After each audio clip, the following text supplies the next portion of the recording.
হাম্বল রাহিমাহুল্লাহ, যিনি হাম্বলি মাযহাবের প্রতিষ্ঠাতা।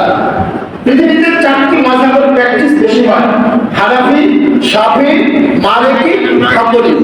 হাম্বলি মাযহাবের যিনি ইমাম আহমদ বিন হাম্বল রাহিমাহুল্লাহ, তিনি ছিলেন ওই জামানার তার জামানার শ্রেষ্ঠ মুহাদ্দিস, এবং তিনি যে হাদিসের কিতাব রচনা করেছিলেন, একক কিতাব সবথেকে বড় সংকলন বলা হয়, যেটাকে বলা হয় মুসনাদে আহমদ, যে হাদিস গ্রন্থের মধ্যে 40,000-এর মতো হাদিস তিনি সন্নিবেশিত করেছিলেন।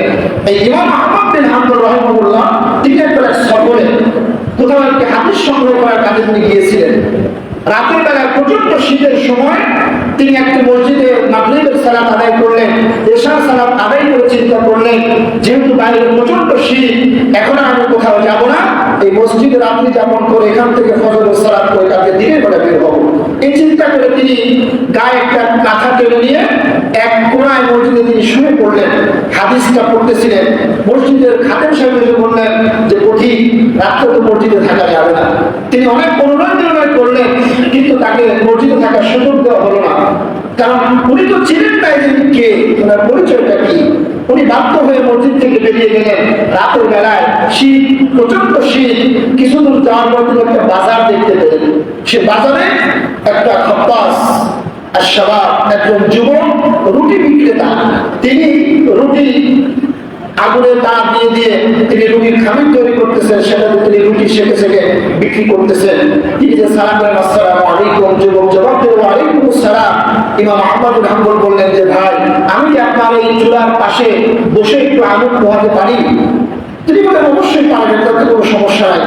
ইমাম আহমদ বিন হাম্বল তিনি চুলার পাশে বসে আছেন। তিনি খেয়াল করলেন এই যুবক, তিনি তার রুটির আটা ছেড়ে ছেড়ে গোল গোল খামির বানাচ্ছেন আর করতেছেন আস্তাগফিরুল্লাহ।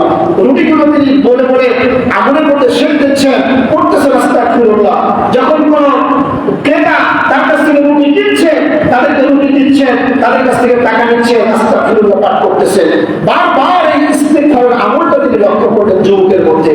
তিনি প্রশ্ন করলেন, ভাই, আমি সেই তখন থেকে খেয়াল করছি আপনি বারবার আস্তাগফিরুল্লাহ আস্তাগফিরুল্লাহ এই ইস্তিগফারের আমলটা করছেন, ব্যাপারটা কি? তখন যুবক বলল, অচেনা পথিক, আমি তো আপনাকে চিনি না, তবে আমি ইস্তিগফারে আমল করার কারণে আল্লাহ রাব্বুল আলামিন আমাকে মুস্তাজাব দাওয়া বানিয়ে দিয়েছেন। আমি যেই দোয়া করেছি আমার জীবনে, এমন কোনো দোয়া নাই যা আল্লাহ তাআলা কবুল করেন না। ইমাম আহমদ বিন হাম্বল তিনি পুলকিত হলেন, তিনি আশ্চর্য হলেন। তিনি বললেন যে আপনার কোন দোয়া না কবুল রাখেন নাই, সব কবুল করছে? যুবক বললেন যে হ্যাঁ, আমি যত দোয়া আমার জীবনে করেছি, শুধুমাত্র একটি দোয়া ছাড়া আল্লাহ তাআলা সব দোয়া কবুল করেছে। ইমাম আহমদ বিন হাম্বল তিনি আরেকটু কৌতূহল হলেন, কি সেই দোয়া যেটা আল্লাহ তাআলা আপনার কবুল করেন নাই? তখন যুবকটি বলল, হে পথিক, আমি আল্লাহর কাছে দোয়া করেছিলাম, রব্বুল আলামিন, আমি তো গরিব মানুষ, আমার তেমন কোনো সামর্থ্য নাই, আমি তো যেতে পারবো না।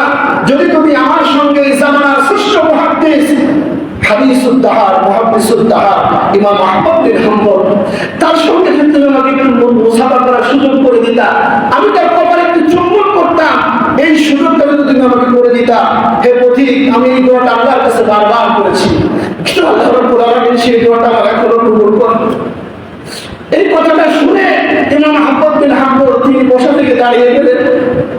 তিনি দেখে বললেন, যুবক, আপনার যেই দোয়াটা আল্লাহ তাআলা এতদিন কবুল করেন নাই, সেই দোয়াটা আজকে বাস্তবায়িত হয়েছে। আল্লাহ রাব্বুল আলামিন আপনাকে নেন নাই, স্বয়ং আহমদ বিন হাম্বলকে আপনার কাছে আল্লাহ তাআলা পাঠিয়ে দিয়েছেন। আমি আহমদ বিন হাম্বল, আমি ইমাম আহমদ বিন হাম্বল। যুবকের কথা শোনার সঙ্গে সঙ্গে ইমাম আহমদ বিন হাম্বলকে জড়িয়ে ধরেছেন, তার হাতে চুমু খেয়েছেন, কপালে চুমু খেয়েছেন। প্রিয় হাজির, এই যে মুস্তাজাবুদ দাওয়া, এই যে দোয়া কবুল